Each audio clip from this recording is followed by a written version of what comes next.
you. All right, I'm going to invite my co-host, Phil Yanov, to the stage to ask the final question. John, over to you, Phil. All right, John, thank you for being here today. Thank you for hanging out with us and sharing your thinking with us and letting us ask you questions. It's just been a real gift. I'm going to tell you, I can't wait to go watch this again. I'm glad we're recording this so I can come back and revisit this. And I'm sorry that you're feeling poorly, but I'll make one last question. I look forward to your question, Phil. I really enjoyed our conversation earlier. So thank you. And I did too. And so I'm going to, we've been talking about beauty and Stoicism, and I feel it's a romantic notion, and you've got lots of thinking, and we got to put all those pieces together. But I would love to hear you reflect a little more upon a statement I heard you make in another interview, where you said that, Stoicism was kind of a gray area. And what you were saying was maybe it was a religion.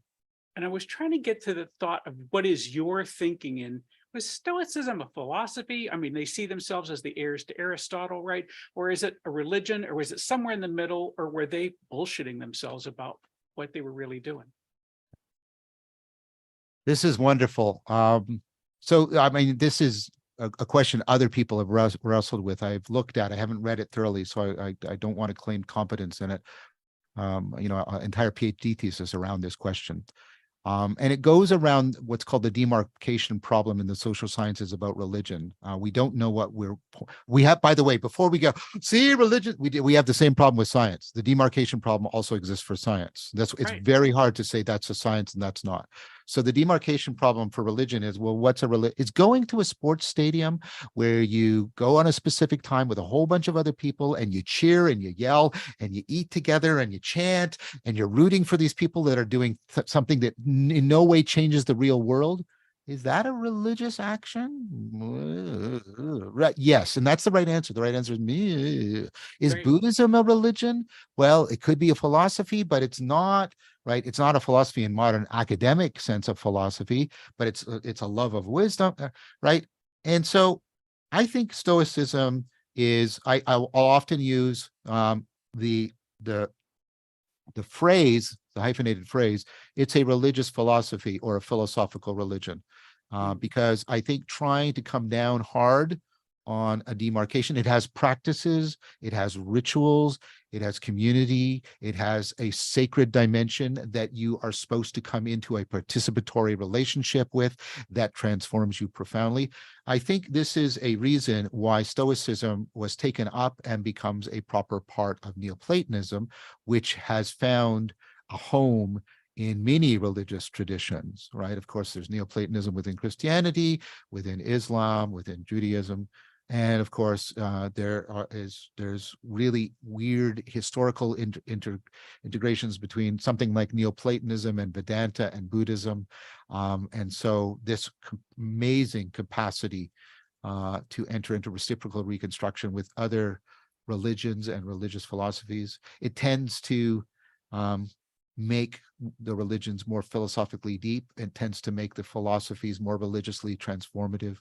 And so I think, I think you have Aristotelian science in Neoplatonism. I think you have Platonic spirituality, that sense of anagoge that I talked about. And there's the mystical.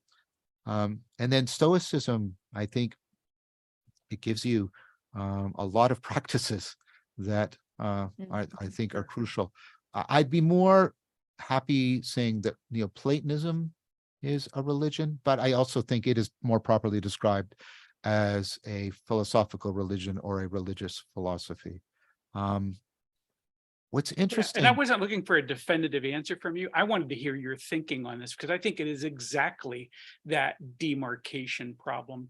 And part of it is too, and I've heard you comment on some other things, is that, there is a hunger for some binding of ourselves to some other philosophical tradition, which is the thing that you talk about a lot. And I think that's kind of what we're seeing here. Yes, there is. And I think this whole, if it's not presumptuous, but I think you're at least affording this, Phil, I think this whole conference is around the sense of religio, to be deeply connected to something that is profoundly and transformatively and beautifully real, that helps us find the centrality of goodness and the ultimacy of truth from the primacy of beauty, to use D.C. Schindler. Now, the one thing that I think is interesting, and the problem is the history gets a little bit hard here, is there a place, was there a place for the mystical experience that is clearly explicitly present in Neoplatonism? You see it in Plotinus without question.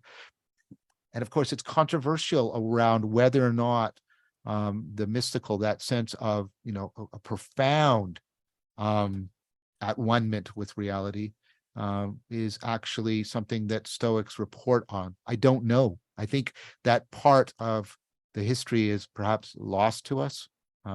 Maybe it gets submerged under the emerging Christianity. Maybe it gets submerged when it's taken into Neoplatonism. I don't know.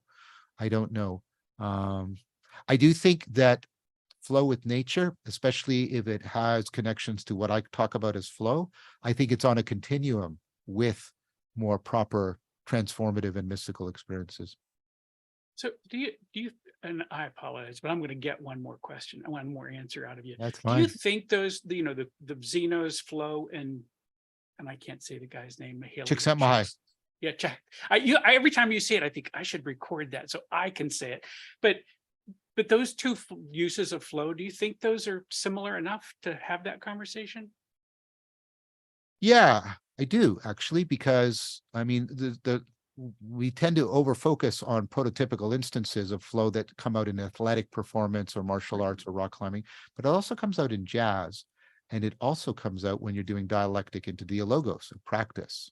And we're following the logos the way Socrates says you follow the wind.